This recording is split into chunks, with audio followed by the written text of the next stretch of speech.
Welcome. This is Joe from Joethinks, and I've been under the weather a little bit lately, but I've still been working on my Slowvember, and I will show you some progress with that.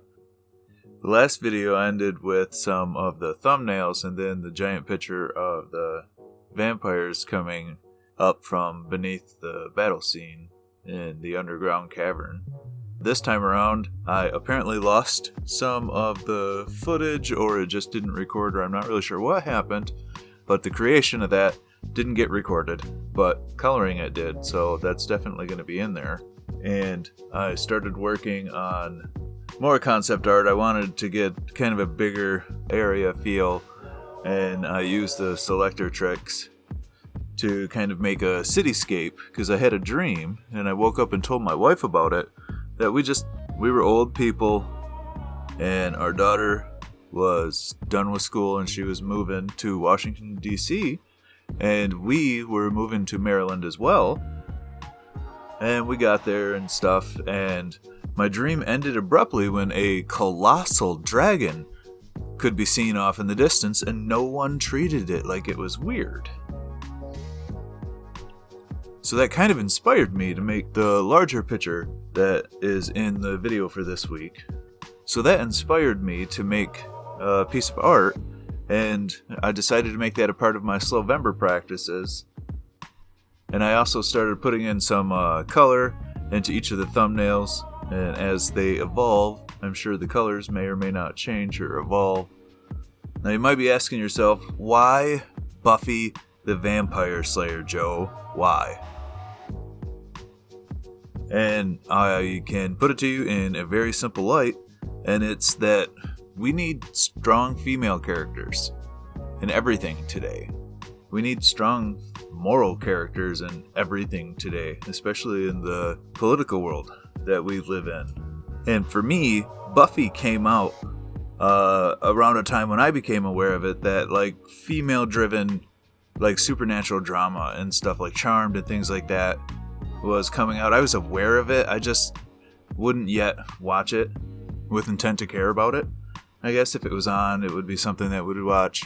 I related it to like Xena, Warrior Princess, and the Hercules shows. You know, they were Monster of the Week show. Like, oh, you know these basic, flat characters, and they go after this particular bad thing in this particular episode. And sometimes the bad things all connected together, and there was a big overarching story. I'm not saying that didn't happen. I'm just saying that was like a run-of-the-mill Monster of the Week. As somebody that didn't follow it regularly, I could come in, watch an episode, and I was entertained. That's how I felt that Charmed kind of was. And one of the main things about Buffy is it felt that way. I don't even remember the first episode that I watched. But then I watched, another episode, and I'm like, I don't really get what's going on. All this stuff apparently happened before, or I'm at the end of the episode, or whatever else. But a bunch of people I knew really liked it. Now, as an adult coming back to it, I got married, and it's one of my wife's favorite things, and I returned to it too. And, I really like Spike. It was something that we both got into very early in our relationship.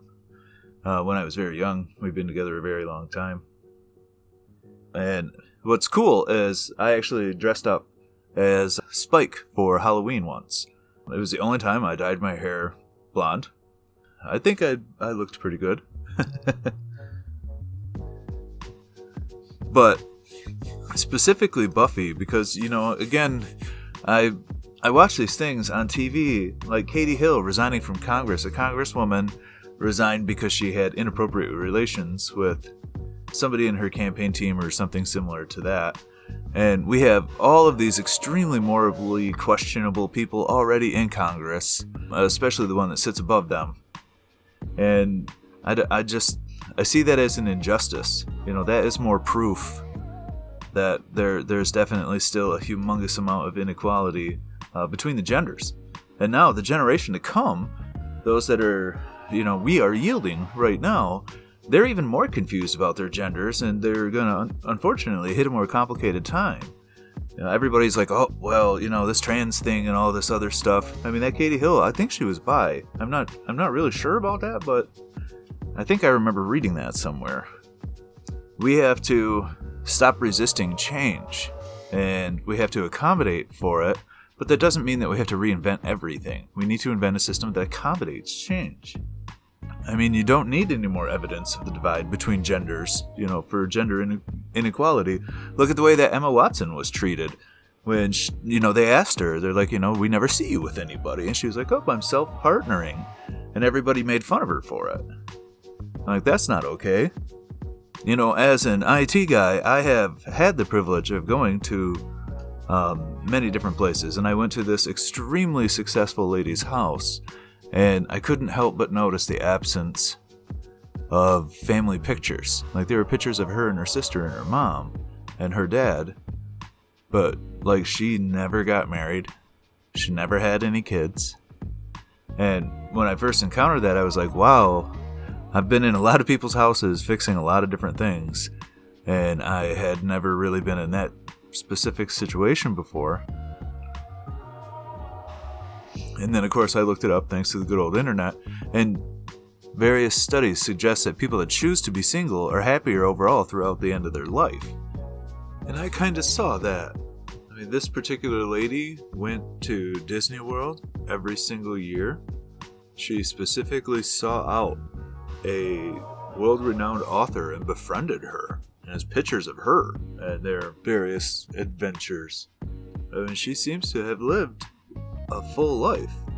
It doesn't take a family or children to apparently accomplish that.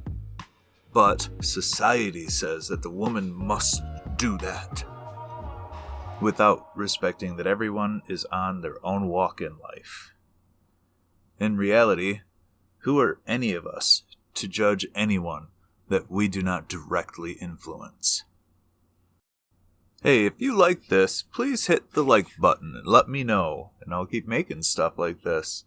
If you want to see more things that I release, please subscribe and hit that notification bell, and you'll know when I release things. I really appreciate you taking time to watch this video, and remember to be kind to one another, and use your turn signals.